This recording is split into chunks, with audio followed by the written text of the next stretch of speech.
तो अब की बार कौन जाएगा 122 के पार? जी हाँ, मेरा ये कहने का मतलब ये है कि 11 तारीख को जो वोटिंग होगी वो 122 सीटों पर होगी और 121 सीटों पर 6 तारीख को वोटिंग हो चुकी है। इन 122 में कौन बाजी मारेगा? क्योंकि इन 122 पर कब्जे के लिए इस वक्त बिहार की धरती एक ऐसी रणनीतिक क्षेत्र में तब्दील कर दी गई है जहां पर हर पार्टी अपने वायदों और अपने वारों से दूसरी पार्टी को घायल करने और जनता के सामने दागदार साबित करने की कोशिश में लगी हुई है। लेकिन ये सारे के सारी बातें, ये सारे के सारे दावे क्या इस बार अपने पक्ष में करने के लिए काफी होंगे? इन 122 सीटों पर क्या पार्टियां अपना हक जताने की स्थिति में आ चुकी हैं या कांटे की टक्कर बनी हुई है?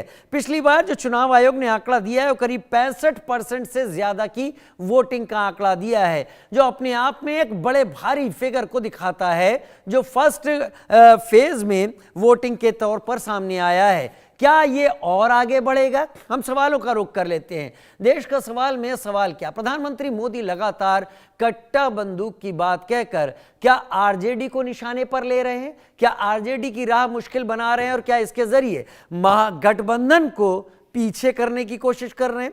घुसपैठियों का जिक्र कर रहे हैं गृह मंत्री अमित शाह। सीमांचल में क्या एनडीए के लिए वोट पक्का कर रहे हैं? पिछली बार सीमांचल में याद करिए एआईएमआईएम ने 5 सीटें जीत ली थी। तेज प्रताप के हरा गमछा पहने जयचंद वाले बयान से क्या तेजस्वी को नुकसान होगा? क्योंकि तेज प्रताप जिस तरीके से वार कर रहे हैं वो भी एक तरीके से एनडीए के हमलों के साथ दूसरे हमले के तौर पर महागठबंधन पर सामने आ रहा है। क्या एनडीए की सरकार में बिहार जंगलराज और घुसपैठियों से मुक्त नहीं हो पाया है, जैसा महागठबंधन लगातार आरोप यहां पर लगा रहा है? मेरे साथ 3 खास मेहमान इस वक्त जुड़ने जा रहे हैं, एक एक करके मैं उनके बारे में बता देता हूं। 2 के चेहरे आप देख रहे हैं, दिनेश पाल भाई देख रहे हैं, प्रवक्ता आरजेडी मेरे साथ इस वक्त जुड़ गए हैं। निगत अब्बास को आप देख रहे हैं, कांग्रेस प्रवक्ता के तौर पर। निगत, बहुत स्वागत है, बड़े दिनों बाद आप दिखाई पड़ी। मैं सोच रहा था कि पिछले चरणों में जब हम किस तरीके से सारा प्रचार चल रहा है, लेकिन ठीक है, अब जब मिली तब बेहतर, क्योंकि आपके तर्क बहुत अच्छे होते हैं, उन्हें सुनने में अच्छा भी लगता है। और साथ में मनीष पांडे भाई भी मेरे साथ इस वक्त बीजेपी से जुड़े हुए हैं प्रवक्ता के तौर पर। तीनों ही प्रवक्ता हैं, इसलिए मैं चाहूंगा, क्योंकि हम 11 तारीख की बात कर रहे हैं, हर प्रवक्ता अपनी राजनीतिक विचारधारा को ही आगे रखेगा, वो आपके हिसाब से अपनी बात को नहीं आगे रखेगा, ये बहुत स्पष्ट है। लिहाजा जब आप अपनी बात कहेंगे तो दूसरे की बात सुनने का मादा भी पैदा कीजिएगा और डिस्टर्ब मत कीजिएगा दूसरा प्रवक्ता जब बोल रहा हो। आप तीनों ही हमारे मेहमान हैं। शुरुआत मनीष पांडे मैं आपके साथ ही कर लेता हूं, क्योंकि सरकार आपकी ही रही है, सरकार एनडीए की ही रही है, जवाबदेही जिम्मेदारी आपके ऊपर है। जो आजकल लगातार प्रचार के दौरान में चीजें चल रही हैं, क्या 11 तारीख को 121 में से तो आपके नेताओं के बयान आ गए कि 75% पर हम आगे आ गए हैं, यानी मैं मानूं तो 91 सीटों पर आप मान रहे हैं कि आप निकल गए। 11 तारीख को क्या आप उम्मीद अभी से लगा के बैठे हैं? बिहार की जनता क्या रिस्पांस दे रही है? मनीष पांडे। देखिए, रिस्पांस तो बॉडी लैंग्वेज से पता चल रहा है।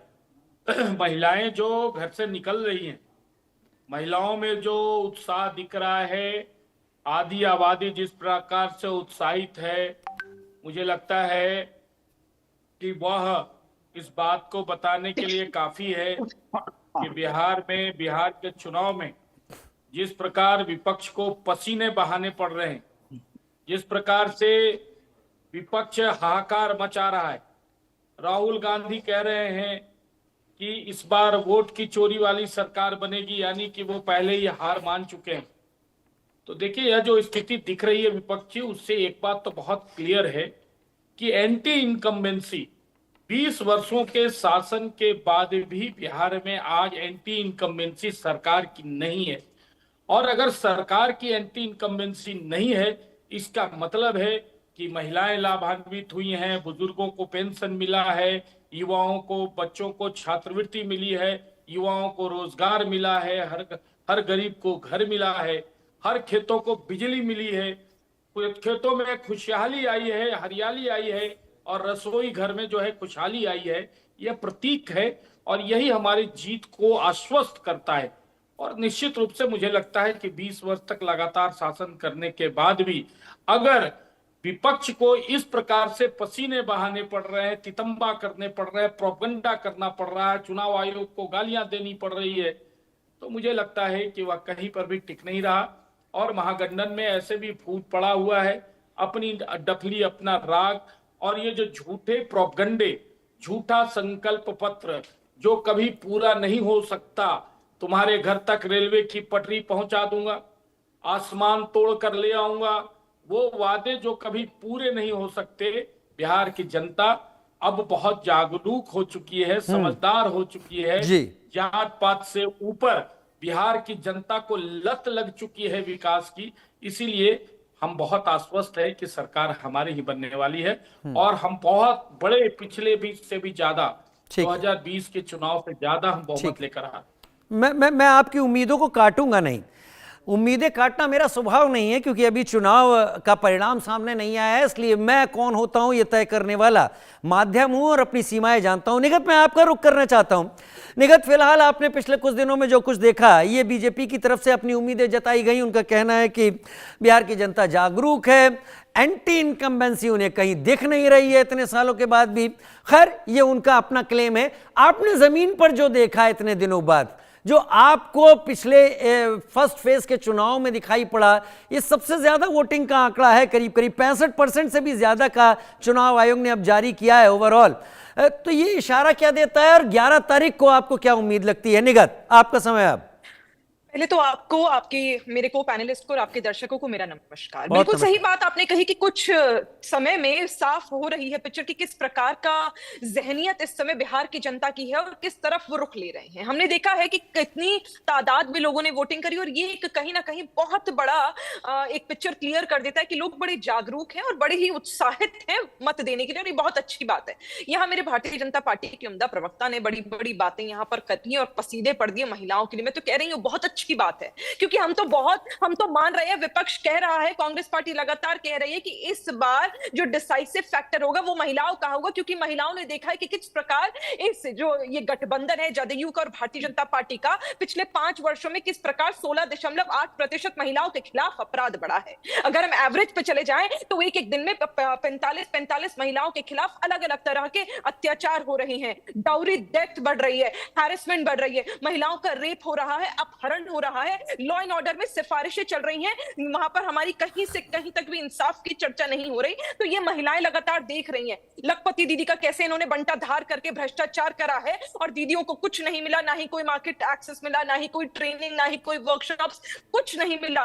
कैसे कैसे 400 रुपए से लेकर, ये उज्ज्वला योजना की बात करते, 400 रुपए से लेकर 1200 रुपए तक का सिलेंडर चला गया है, फिर भी महिलाएं मजबूर हो गई हैं, यहाँ पर इतनी मजबूर हो गई हैं कि जाकर उनको अपने चूल्हों पर खाना बनाना पड़ रहा है। और आगे थोड़ी बहुत सीमांचल की बात कर लेते कि किस प्रकार इन्होंने दरभंगा में जो एम्स का वादा करा था वो आज तक बना नहीं है। और मैं नीति आयोग की रिपोर्ट आपको बता देती हूँ, आप अररिया की बात कर लीजिए, पूर्णिया की बात कर लीजिए, किशनगंज और कटिहार, 50 से 50% लोग ऐसे हैं जो अभी भी मल्टी डायमेंशनल पॉवर्टी के नीचे रह रहे हैं, आज भी वो गरीबी रेखा के नीचे। लेकिन सरकार इतने सालों में, ये जो डबल इंजन की सरकार है, जिसे मैं ट्रबल इंजन और लकवा मार जाने वाली सरकार कहती हूँ, उसने आज तक कोई काम करा नहीं है। एडीआरआई की रिपोर्ट कह लेते हैं 73% घरों में आज भी जल की व्यवस्था नहीं है, ना ही टैप है, ना ही हैंडपंप है। 33% लोग आज भी बिहार में शौच खुले में कर रहे हैं। कहां गए इनकी ये जो टॉयलेट बनाने की योजनाएं थी, सैनिटेशन डिपार्टमेंट में आज भी 1600 करोड़ रुपए के उपले बना रखे हैं इन्होंने, लेकिन ये खर्च करने को तैयार नहीं है। बेटियों का ड्रॉप आउट बिहार में सबसे ज्यादा है। क्यों? क्योंकि टॉयलेट्स नहीं है, बेसिक कम्युनिटीज नहीं है। और ये बेटी बचाओ बेटी पढ़ाओ का नारा देते हैं,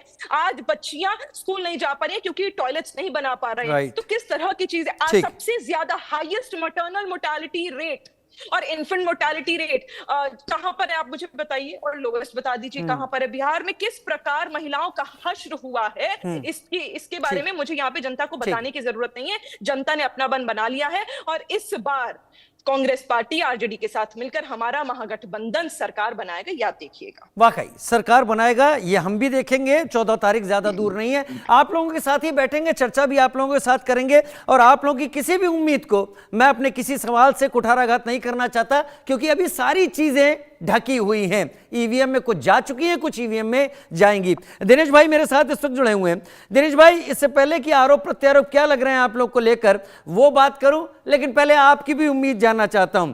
आप लोगों ने लालटेन जलाने की जो कोशिश की पहले फेज में, कितना प्रकाश रहा, कितनी उम्मीद आपको लगी, और अगले फेज के लिए 11 तारीख के लिए आप क्या उम्मीद कर रहे हैं? क्या रिस्पांस जमीन पर दिख रहा है आपको?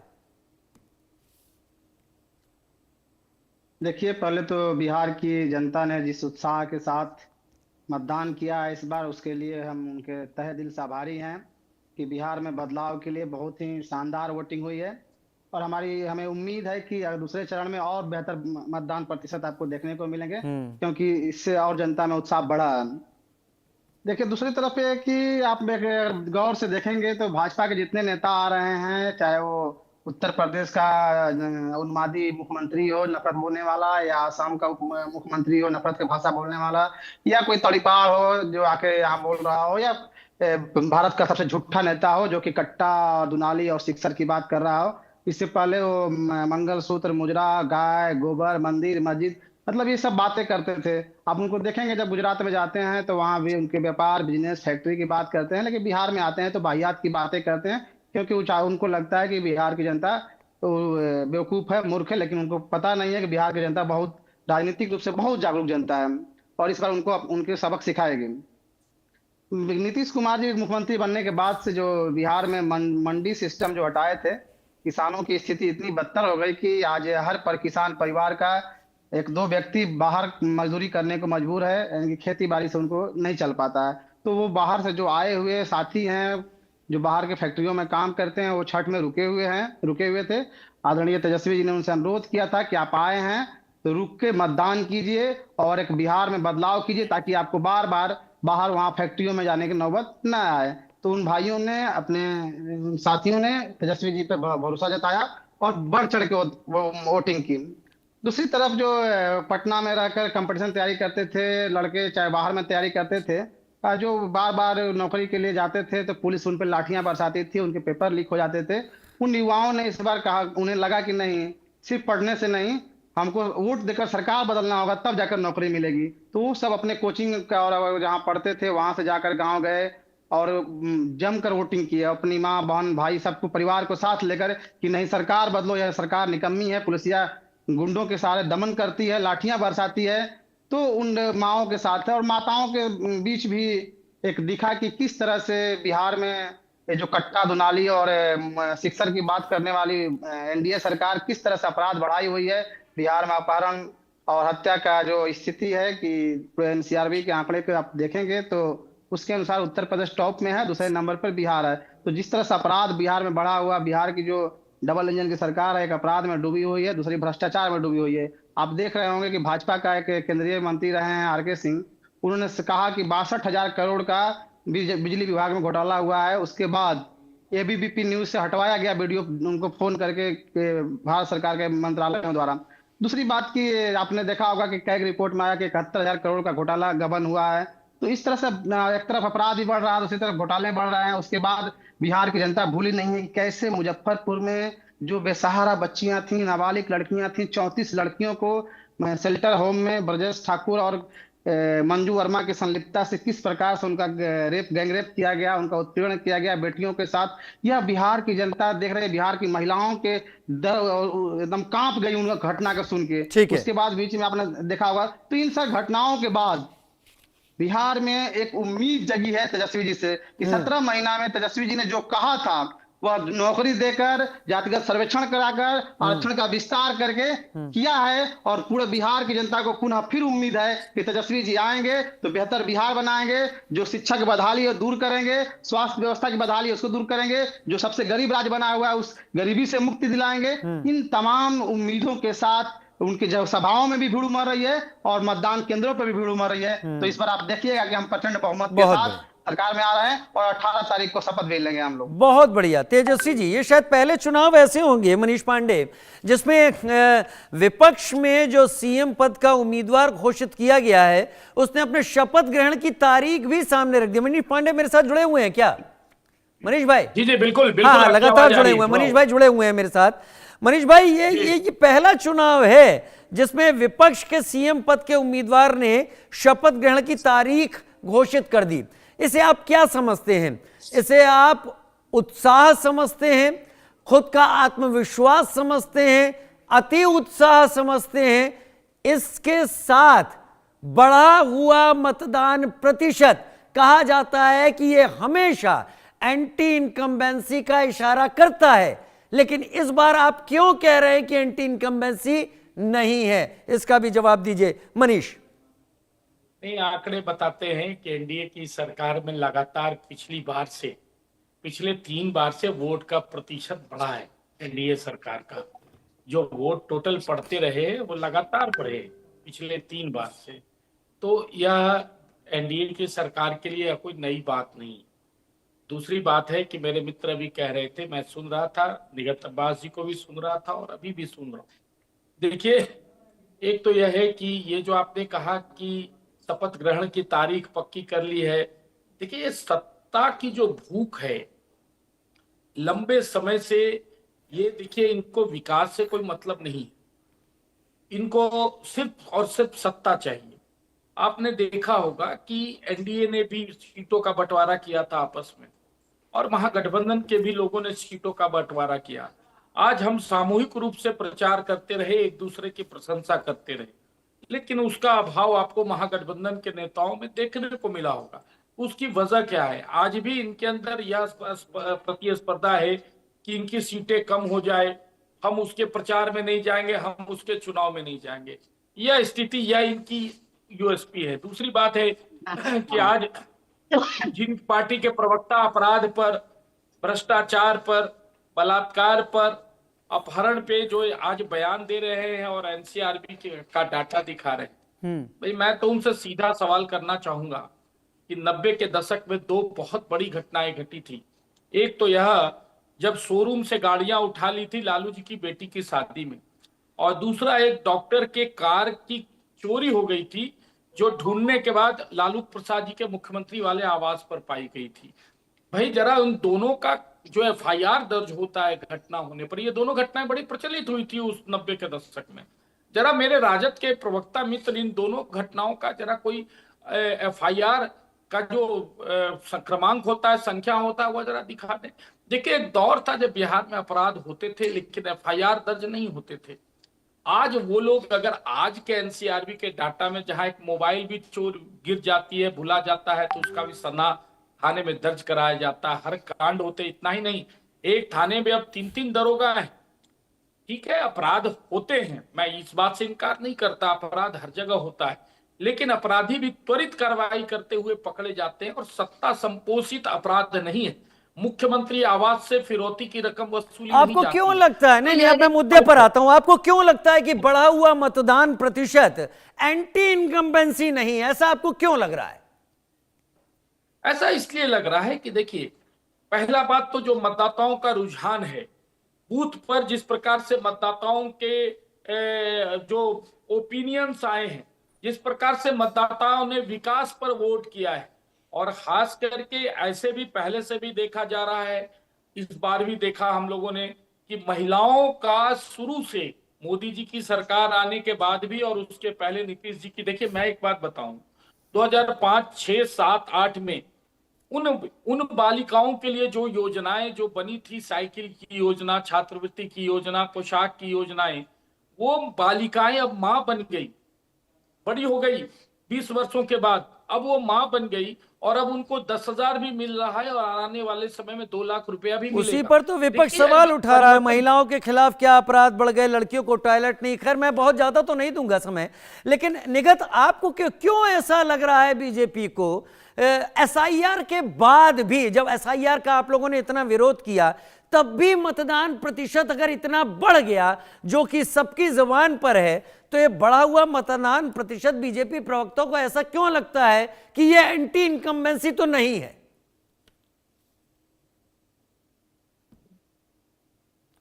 निगत आपका अनम्यूट कर लीजिए, आपकी आवाज नहीं आ रही। क्या अभी जी आ रही है, अब आ रही है। जी जी, मैंने कहा ऐसा अगर इन लोगों को सोचना है कि एंटी इनकम्बेंसी वेव नहीं है और इन लोगों ने इतना अच्छा काम किया है, तो मैं मानती हूं कि इन्होंने जाकर बताया होगा कि जो जो काम के वादे देश के प्रधानमंत्री नरेंद्र मोदी जी ने करे थे वो अब तक क्यों नहीं हुए। इतनी बड़ी बड़ी मंच पर रैलियां कर दी। मुझे याद है भागलपुर में, आपको याद होगा, विक्रमशिला सेंट्रल यूनिवर्सिटी बनाने का वादा 2014 में देश के प्रधानमंत्री नरेंद्र मोदी जी ने करा था। मोतिहारी में बात कर ले तो शुगर मिल बनाऊंगा, आपको याद होगा वो बयान 2015 में देश के प्रधानमंत्री नरेंद्र मोदी जी ने कहा था कि इतनी जल्दी शुगर मिल बनेगी, यहीं आकर मैं चाय पीऊंगा। आज 10 साल हो गए हैं लेकिन इन काम के बारे में चर्चा ही नहीं कर रहे हैं। आज तक इन पे ये बता ही नहीं अरे पा आप रहे लोगों कि ने ऐसा चाय क्यों नहीं है, बनने दी ऐसा तो क्यों कैसे है कि पिएंगे वो? लोएस्ट लिटरेसी रेट नहीं बनाइए बनाइए और हमें भी पिलाइए। हम तो कह रहे हैं बिहार की जनता के साथ बैठकर हम भी पी लेंगे। लेकिन क्या है ना, इनकी बड़े बड़े जुमले, बड़े बड़े वायदे जरूर है, लेकिन आज तक इन लोगों ने जो डिलीवरी के नाम पर है वो कोई काम करा ही नहीं है। किस प्रकार का भ्रष्टाचार, मैं तो स्वास्थ्य विभाग की बात कर लूं तो 1300 काउंटर करोड़ में इन लोगों लीजिएगा, ने मैं ऐसे आ ही- रहा हूं। सुनिए 1300 करोड़ ऐसे ही इन्होंने स्वास्थ्य विभाग में उसके भी उपले बनाए हुए हैं। फिर भी ऐसा हो रहा है कि हॉस्पिटल्स में जो जच्चा बच्चा है वो बेचारी जन्म बच्चे को देते देते वार्ड में मर जाती है, लेकिन ना ही दवाइयों का वहां पे कोई आता पता है और ना ही डॉक्टर्स का। स्कूल्स में 800 करोड़ शिक्षा विभाग में पड़े हुए, लेकिन स्कूल्स में आज भी प्रिंसिपल्स की नियुक्तियां नहीं हो रही हैं। निगत एक बेंच चीज, नहीं निगत है, आपको बच्चे काट कैसे- नहीं रहा हूं, निगत आपको काट नहीं रहा हूं, आप आंकड़े रख रही हैं, अच्छी बात है, लेकिन एक सरसरी तौर पर आपको क्या लगता है बढ़ा हुआ प्रतिशत अक्सर क्या इशारा करता है? मेरा हमेशा से ये मानना है कि देश और देश की जनता हर दिन प्रतिदिन और हर राज्य में, सिर्फ एक राज्य की बात नहीं करूंगी, हर दिन वो समझ रही है जहां पर जो सरकार है वो कैसा परफॉर्म कर रही है और उसके बेसिस पर डिसाइड कर रही है। और मुझे लगता है ये जो बड़ा हुआ आंकड़ा है वही जागरूकता का ही एक कारण है बहुत बड़ा, जो लोगों ने सोचा कि इस बार हमें भारी बहुमत में जाकर सरकार बनानी है और ऐसी सरकार बनानी है कि देश को भी पता चले कि जनता देश की और बिहार की क्या चाहती है। तो जो भी होगा वो बिहार की जनता का बहुत बड़ा मतदान से वो एक रिजल्ट आया हुआ होगा और मुझे लगता है उसकी हम रिस्पेक्ट भी करेंगे और जनता वेट कर रही है उसकी। ठीक है, एक मिनट मनीष पांडे, सिर्फ एक मिनट अपना रिपोर्ट कीजिए, मैं दिनेश भाई के पास जाऊंगा। मैं निगत जी को मैं बता दूं कि 90 में जो बजट था वो 23,885 करोड़ का था और 3,16,895 करोड़ का आज की तारीख में। विकास दर 4.8% था तो आज विकास दर 11.9% है। कृषि विकास दर 2.3% था तो आज वो 8.5% है। प्रति व्यक्ति आय 7,914 था तो आज 66,828 है। बिजली की उपलब्धता तब 22% मात्र थी, आज 100% बिजली की उपलब्धता है। ग्रामीण सड़कें जहां 384 किलोमीटर मात्र थी आज 1,17,00,000 किलोमीटर आज है। मेडिकल कॉलेज जहां 6 थे वहां आज 12 संचालित है और 21 निर्माणाधीन है। साक्षरता दर जहां 47% था आज 80% है और राज्य में इंजीनियरिंग कॉलेज पहले 0 थे आज 38 है। देखिए, आपके कह देने से डिबेट में बिहार वासियों को भरोसा नहीं हो जाएगा। बिहार की सुदूर ग्रामीण इलाकों में निगत जी कभी घूमने जाइए, अगर पहले कहीं होंगे और आज जाइए तो ग्रामीण सड़कें, पक्के मकान, मनीष भाई सब स्वीकार करता हूं, मैं दूर क्यों जाऊं, मैं पटना के ठीक बीच में आ जाता हूं। अशोक खेमका वहीं मारा गया था, अगर नाम मैं गलत नहीं ले रहा हूं तो। मैं एक मिनट आ रहा हूं, निगत आपके पास आ रहा हूं, आपको वक्त दूंगा। दिनेश भाई इंतजार कर रहे हैं। दिनेश भाई, बढ़ा हुआ मतदान प्रतिशत आपकी राजनीतिक सोच के हिसाब से आ रहा हूं। दिनेश भाई, क्या इशारा करता है बढ़ता मतदान का प्रतिशत? उम्मीद है 11 को ये और बढ़ेगा। देखिए, जैसे कई बार जनता या मतदाता को पहले लगता था कि हमें क्या फायदा मिलता है, हम क्यों वोट देने जाएं, कई बार ऐसा लगता था। लेकिन जब जनता में एक बदलाव की जब बयार बहने लगती है तो हर व्यक्ति को लगता है कि नहीं, सबसे महत्वपूर्ण है वोट देना, और वो इस बार दिखा है। इसलिए पूरी जनता उमड़ पड़ी, खासकर युवा और महिलाएं पूरा उमड़ पड़े हैं मतदान के लिए, क्योंकि उनको बदलाव दिखाना है। और दूसरी बात एक कह रहे थे आपके प्रवक्ता महोदय भाजपा के, इन्हें 1990 का FIR याद आ रहा था, लेकिन अभी पिछले 2 महीना पहले जिनका एक मंत्री है जिसपे दवा चोरी का आरोप लगा है, जीवेश मिश्रा, उसने अति पिछड़ा के समाज के पत्रकार को लाइव मारा था, मुक्का मुंह पे मुंह तोड़ा था। उसके बाद भी पुलिस FIR नहीं कर रही थी, जाले में नेता प्रतिपक्ष को जाना पड़ा, तब जाकर FIR हुआ। आपने देखा होगा कि किस तरह